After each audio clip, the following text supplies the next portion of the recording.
Sebuah jet tempur F-16 milik Angkatan Udara Yunani terpaksa melakukan pendaratan darurat di Bandara Pulau Zakynthos pada Kamis 9 Juli 2026 waktu setempat. Insiden mencekam ini dipicu oleh kobaran api yang mendadak muncul pada jet tempur tersebut saat mengudara. Menurut laporan dari Lembaga Penyiaran Publik Yunani, ERT, pilot pesawat secara heroik berhasil mengendalikan situasi dan mendaratkan jet yang membara itu dengan selamat. Beruntung sang pilot segera dievakuasi dari kokpit dalam kondisi sehat tanpa luka serius. Diduga, kendala teknis pada mesin menjadi penyebab utama kebakaran tersebut. Akibat insiden ini, otoritas terkait memutuskan untuk penutupan total Bandara Pulau Zakynthos hingga pemberitahuan lebih lanjut demi alasan keamanan. Saat ini rekaman video yang memperlihatkan detik-detik jet tempur F-16 tersebut mengeluarkan asap tebal di landasan pacu telah viral dan menjadi perbincangan hangat netizen di Instagram.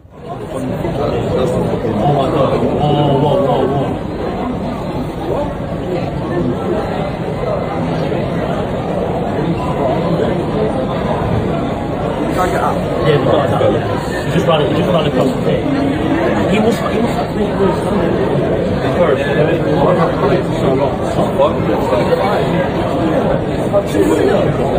did I not see it?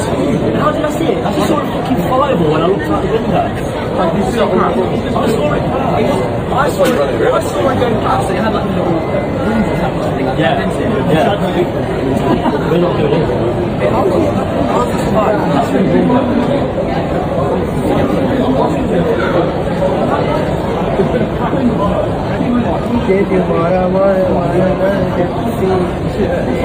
Where's what's that? A fighter jet just crashed on the runway. Yeah, on the runway. Well, no. At least he got out of the jet. The fighter jet just crashed on the fighter jet. Just crashed on. Oh my god! Whoa. Download Tribun X sekarang, menghadirkan lokal menjadi Indonesia.